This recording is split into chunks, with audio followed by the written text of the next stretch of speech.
Okay.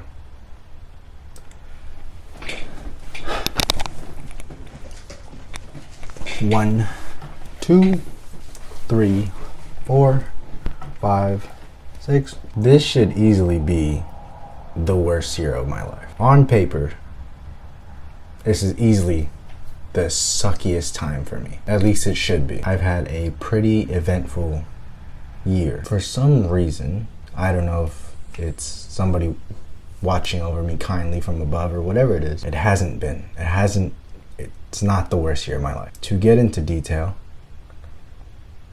and to explain how I've been able to navigate and manage through this time, just because that is a question that comes up a lot, of other people feeling like they are having a very tough time, and they message me and ask me how I've been able to manage and navigate, and why am I coming across well, or at least mentally well, when I could easily not be. So I'll preface everything I'm saying with, I'm not licensed, I'm not a therapist. Take this as one friend having a conversation with another friend about what's been going on. Do not base your entire next move on what I say and do, because what I do might not work for you.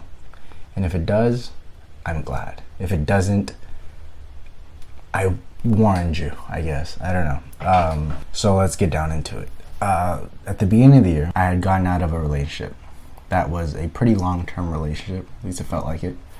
And the funny part about that is that the breakup itself wasn't hard. The breakup itself was actually easy, because it was very respectful, very cordial, very mutual and civil, and I'm very grateful that that was the case. The hard part was more so just the change of the routine.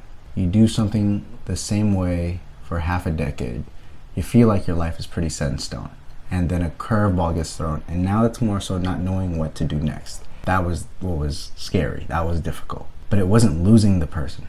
It had nothing to do with the person. We were both completely fine with the decision. To give you a glimpse on what that was like, it was more so I'd wake up back then and do my job, and I had 3 pets who I considered children to me, who mean a lot to me.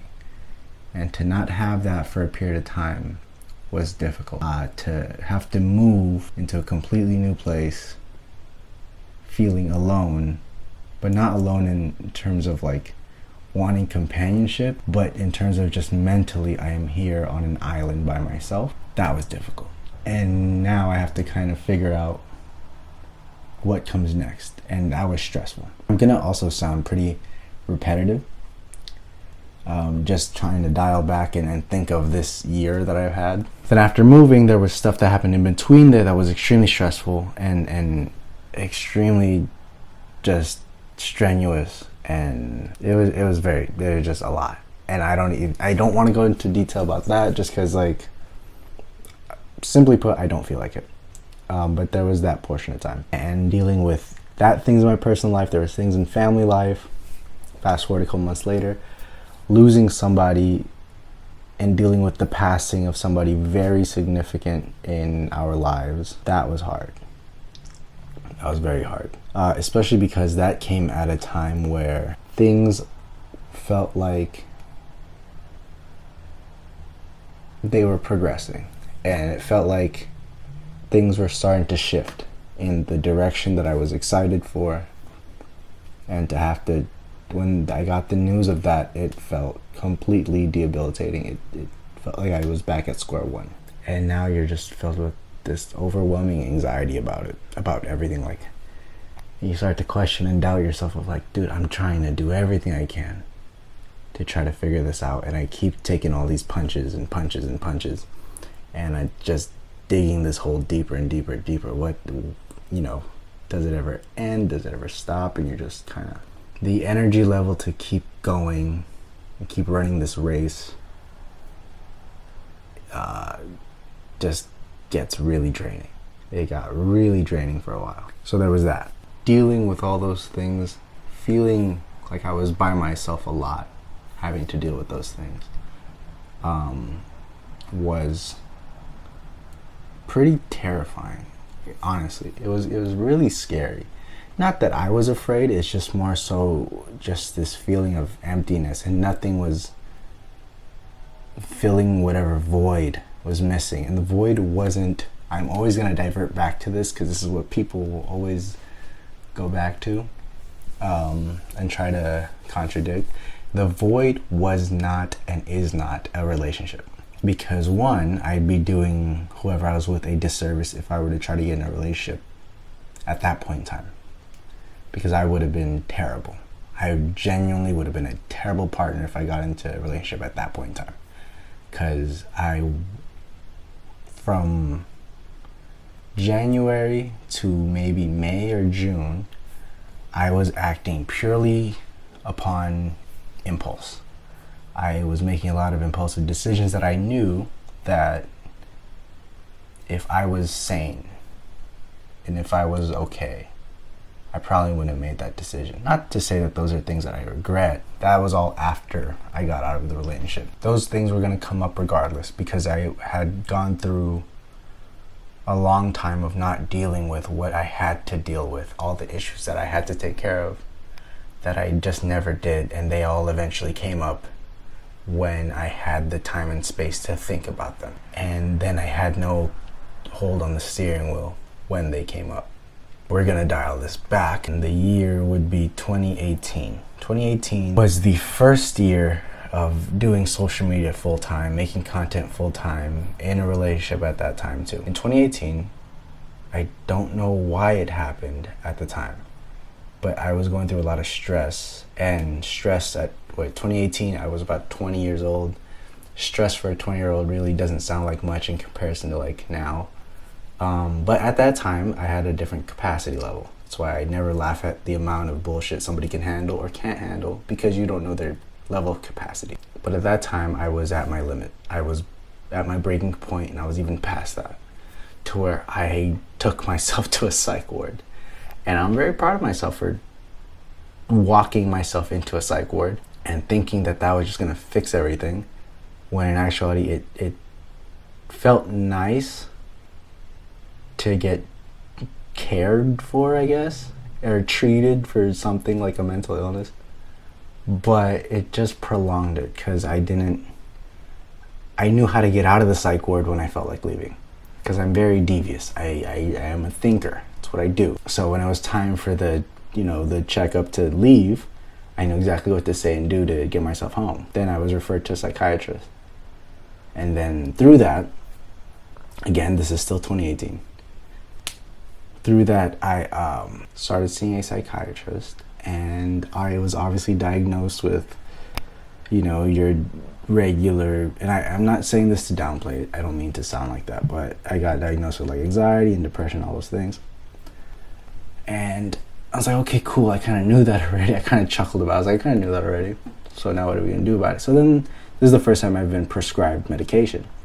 And I tend to have a very addictive personality, so I used to be very hesitant on receiving. Then I started taking the medication. I forgot the name of the medication, but maybe that's a good thing. But I noticed that, this is kind of the psychiatrist's fault.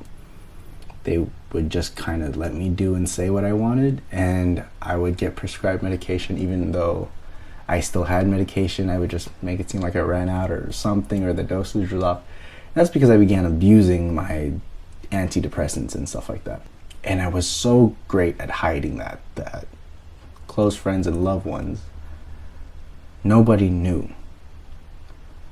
My significant other at the time did not know. That I was doing that until way later.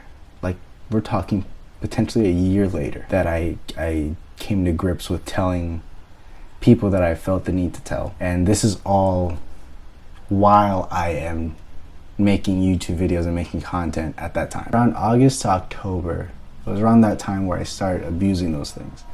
And so I look back on those videos, I'm like, wow, like nobody has a clue that this is what this kid is doing. That's a little heartbreaking, but I don't have that issue now, thank goodness. But I just thought after that was done with it would just kind of go away. It would dissipate into the air. I don't gotta deal with it again. And then all those stresses kind of came back because now I have nothing to distract myself with after I left my relationship and X, Y, and Z and stuff like that. So you add that stress upon what's been happening this year. And then going back to the passing of somebody quite significant, somebody I looked at as a mother. I've spoken about her before, but the day that I found out, after leaving the hospital, having to go back into an apartment by myself and completely deal with those emotions on my own was very difficult. People would obviously call and try to comfort. But at the end of the day, I still gotta hang up the phone and then everything's just empty, right? My mind is not empty, but my body feels empty. I feel numb to where, again, it was extremely draining to get up and do things. Go back to the first thing I said of, it should be the worst year of my life, but it's not. And the reason why it's not is because I made the decision that it's not gonna be that. Not knowing what I'm gonna do next, being in full control of that is exciting. It opens up the opportunity for anything to happen now. I could have the best day tomorrow. I could have the best day tonight. Who's to say it doesn't happen? Knowing that that is the possibilities that I have, you can't help but smile at that. You can't help but have a sense of gratitude towards that. That is something that the person who passed away has instilled in me. The one thing they always taught me was to be of service to the people who love you and make it known that you love them. But it was also to make room to smile. It's okay to smile. It's okay to laugh, whatever's going on. And I have a lot to smile about. I have a lot to laugh about. I get to wake up with my being greeted by 3 pets who I absolutely love. I have a wonderful relationship with friends and family. To put in perspective the people who were there for me at that time, I hold them extremely close to me. And I have a multitude of things to be thankful for. I get to live out my passion, and that's what I do for a living. By making stupid, idiotic videos whenever I feel like it, that's what I do for work. And that is, again, something to be grateful for. So through thinking it that way, it helped me be happier. Because it's not like I was ignoring the things that would make me upset. It's important to acknowledge those things, but I never let those things define the life that I was living. If I was sad, it was just a moment of sadness. It's not a life of sadness, if that makes sense. So then when I was doing things, it wasn't me doing things to be happy. It was a happy person just doing things. Even when it came to like dating, I get this DM a lot of like, are you dating yet? Have you started dating? Do you have a new girlfriend? Whatever. And the way I look at that is, if it happens, it happens. If it doesn't, then who cares? It's just gonna be a bonus to my life and add to the happiness, but it's not gonna be responsible for why I'm happy. If it's organic and it happens, then it happens. If it doesn't, then show continues. And that's kind of been my approach to things, my everyday. I try to remember those things. And I try to smile as much as I can. And extremely blessed and grateful for everything.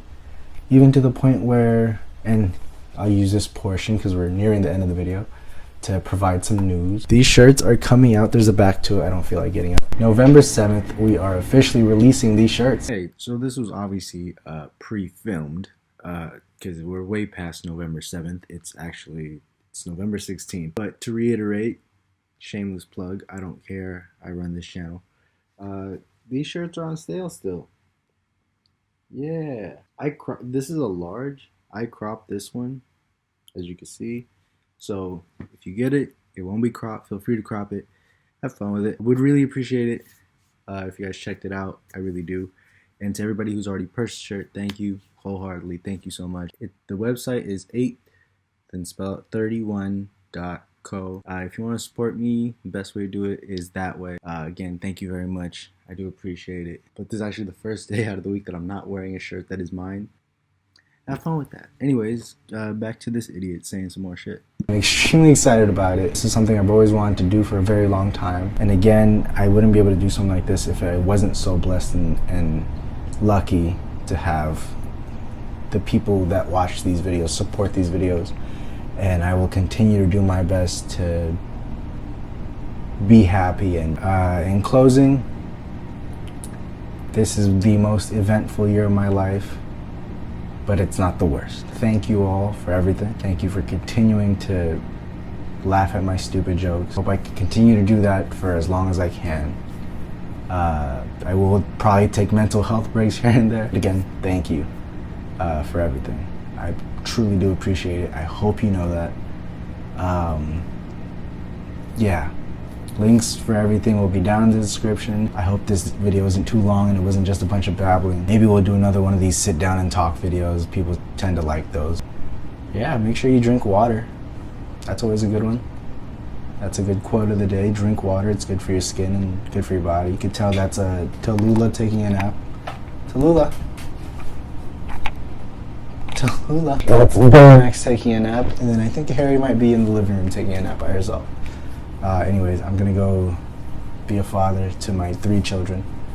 And I'm going to go be a good friend to my friends. So anyways, have a safe day. I appreciate it.